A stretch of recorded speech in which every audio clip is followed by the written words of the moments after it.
Hello students, आज हम पढ़ने वाले हैं जनरेशन्स ऑफ कंप्यूटर्स।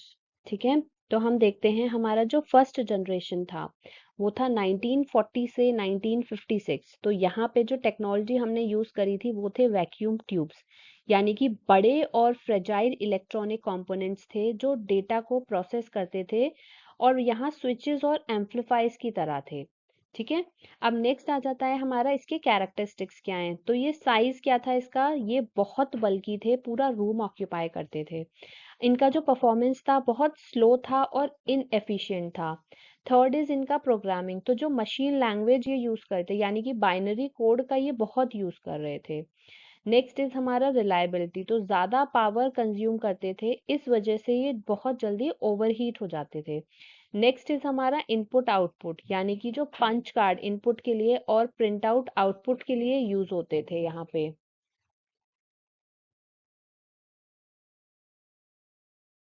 अब इसके एप्लीकेशंस देख लेते हैं। तो जैसे मिलिट्री में, जैसे हम बोले हैं कि लाइक जो बैलिस्टिक ट्रेजेक्टरी कैलकुलेशंस के लिए यूज होता था, तो हम यहाँ पे फर्स्ट जनरेशन कंप्यूटर्स का यूज कर रहे थे। नेक्स्ट इज हमारा बिजनेस का जो डेटा प्रोसेसिंग, जैसे सेंसेस और पेरोल सिस्टम वगैरह था, उसको भी हम इनसे कर पा रहे थे। अब इसके एग्जाम्पल्स देख लेते हैं, और एग्जाम्पल्स आपको ये लर्न करने हैं क्योंकि एग्जाम में आपको देने पड़ेगा हर टाइप का, हर जनरेशन का एग्जाम्पल। फर्स्ट एग्जाम्पल हमारा है इनियाक और सेकंड है हमारा यूनिवैक। तो इसकी फुल फॉर्म देख लीजिए, electronic numerical integrator and computer, और ये है हमारा यूनिवर्सल ऑटोमेटिक कंप्यूटर। अब हम इनियाक को देखें तो ये मिलिट्री पर्पस के लिए बनाया गया था। ये 30 टन का वेट और 18,000 का वैक्यूम ट्यूब्स का यूज किया गया था इसे बनाने के लिए। अब यूनिवैक को देख लेते हैं। ये पहला हमारा कमर्शियल कंप्यूटर था, यूएस सेंसस ब्यूरो में यूज किया जाता था। अब हम आते हैं सेकेंड जनरेशन पे। सेकेंड जनरेशन शुरू होती है हमारी 1956 से 1963। तो यहाँ जो टेक्नोलॉजी यूज हुई थी वो ट्रांजिस्टर्स थे, या हम बोलें कि वैक्यूम ट्यूब्स को यहाँ पे रिप्लेस किया था, जिनसे जो हमारे कंप्यूटर्स का साइज था वो छोटा हो गया था और ये बहुत फास्ट और रिलायबल बन गया था। अब यहाँ इसके कैरेक्टरिस्टिक्स देख लेते हैं। जैसे साइज है इसका, पहले जनरेशन के कंपैरिजन में ये छोटा था और एनर्जी एफिशिएंट था। नंबर टू इज परफॉर्मेंस, यानी कि ये फास्टर प्रोसेसिंग और कम हीट जनरेट किया करता था। नेक्स्ट इज हमारा प्रोग्रामिंग, तो जो असेंबली लैंग्वेज का यूज जो मशीन लैंग्वेज था से थोड़ा सा इजी था, तो ये यूज कर रहे थे। फोर्थ है हमारा रिलायबिलिटी, यानी कि जो ट्रांजिस्टर्स की वजह से ज्यादा स्टेबल था ये। और स्टोरेज अगर हम इसका देखें तो जैसे मैग्नेटिक कोर्स जो हैं वो हमारे प्राइमरी स्टोरेज के लिए, और मैग्नेटिक टेप और डिस्क जो थे वो हमारा सेकेंडरी स्टोरेज के लिए यूज करे जाते थे। अब इसकी एप्लीकेशंस देख लेते हैं कि ये साइंटिफिक कैलकुलेशंस के लिए यूज किया जाता था, और बिजनेस एप्लीकेशंस जैसे अकाउंटिंग और पेरोल्स के लिए भी यूज किया जाता था। इसके एग्जांपल्स हमें याद करने हैं, IBM 1401 और CDC 1604। तो जो IBM 1401 था वो बिजनेस एप्लीकेशंस के लिए वाइडली यूज था, और जो CDC 1604 है वो ट्रांजिस्टर यूज करने से करने वाला एक पहला कंप्यूटर बना। अब आ जाते हैं हम अपना थर्ड जनरेशन पे। थर्ड जनरेशन का जो टाइम है दैट इज 1964 से 1971 तक। अब यहाँ हमने टेक्नोलॉजी क्या यूज करी थी, इंटीग्रेटेड सर्किट्स। ये मिनिएचर ट्रांजिस्टर सिलिकॉन चिप पर लगे होते थे, और ये हमारी जो एफिशिएंसी थी उसे बढ़ाते थे और कॉस्ट को कम करते थे। अब इसका कैरेक्टरिस्टिक्स देखेंगे, जैसे साइज है तो दूसरे जनरेशन से भी इसका साइज छोटा हो गया था, एंड इसकी जो परफॉर्मेंस थी, जैसे आईसीज का जो रिड्यूस स्विचिंग टाइम है उसकी वजह से ये बहुत फास्टर हो गया था।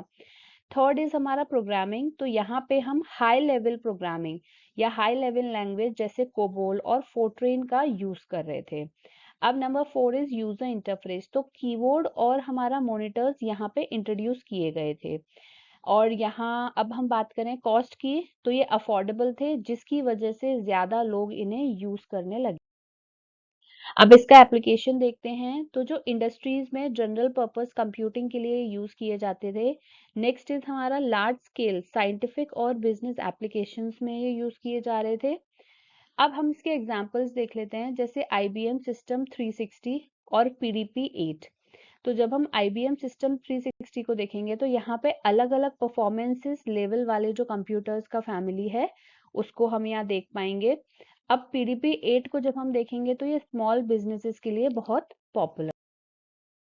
अब आते हैं हमारा फोर्थ जनरेशन, यानी कि 1971 से हम प्रेजेंट तक बोल सकते हैं, ठीक है।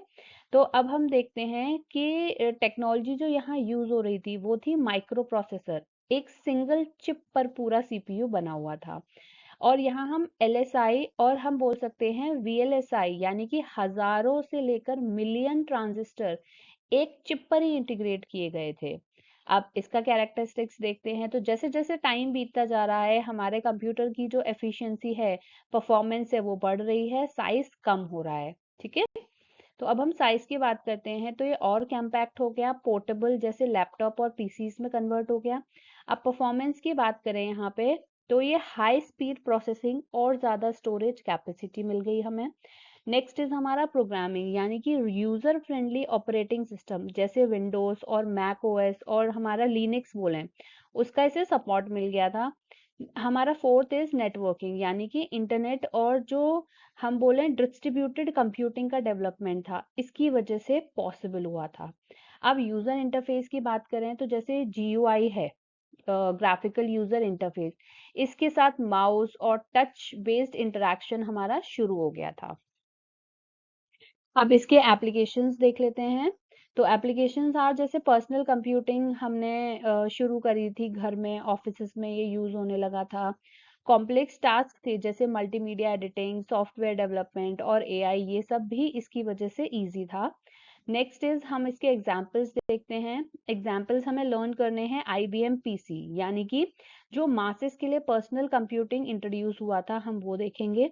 नेक्स्ट इज हमारा एप्पल मैकिंटोश, यानी कि GUI बेस्ड कंप्यूटिंग को पॉपुलर बनाया था इसने। नेक्स्ट इज हमारा इंटेल माइक्रो प्रोसेसर, जैसे 80, 86 और पेंटियम सीरीज आई थी वो। अब आता है हमारा फिफ्थ जनरेशन, यानी कि प्रेजेंट एंड बियॉन्ड, यानी कि फ्यूचर वाली चीजों को यहाँ पे देख रहे हैं। तो यहाँ जो टेक्नोलॉजी यूज हो रही है वो कौन सी हो रही है?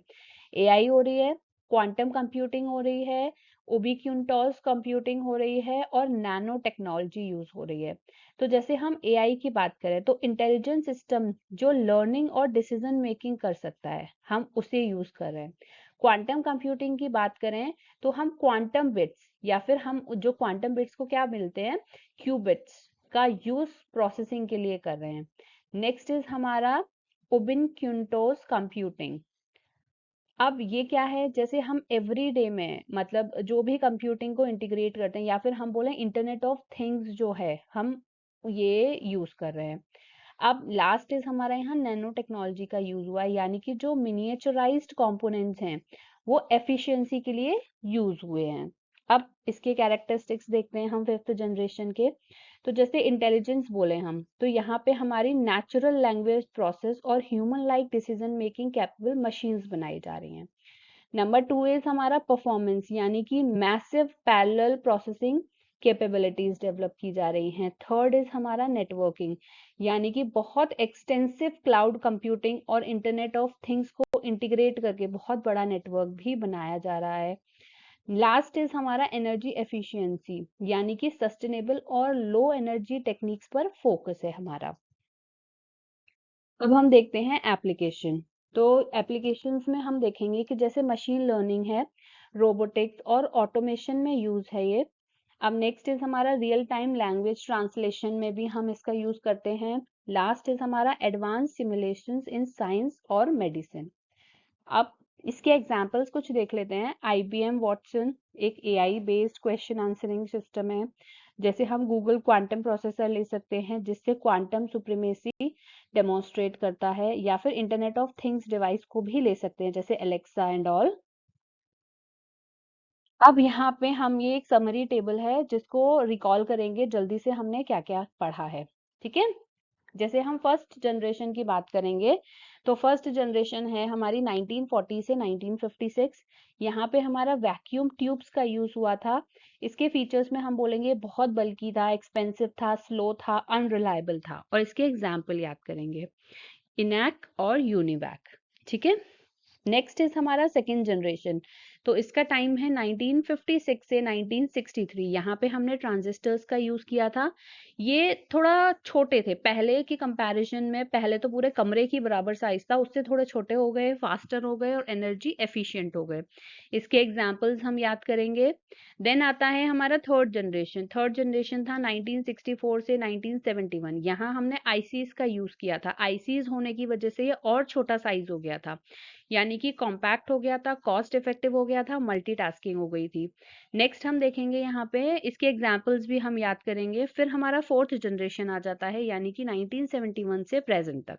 तो यहाँ पे हम माइक्रो प्रोसेसर्स का यूज हुआ था। ये और छोटा हो गया था हमारा, लाइक पोर्टेबल हो गया था। हमने यहाँ जीयूआई इंटरफेस का यूज किया था, नेटवर्किंग की थी। एग्जाम्पल्स याद करेंगे, Apple, Mac and IBM PC. Fifth generation यानी कि हमारे प्रेजेंट और बियॉन्ड जो आगे भी चलने वाला है, इसमें हमने किस चीज का यूज किया, टेक्नोलॉजी क्या है, एआई, क्वांटम कंप्यूटिंग। अब इसके फीचर्स क्या है, ये focus on AI, machine learning और रोबोटिक्स हैं। इसके एग्जांपल्स भी हम याद करेंगे। Okay, that's all for today, thank you.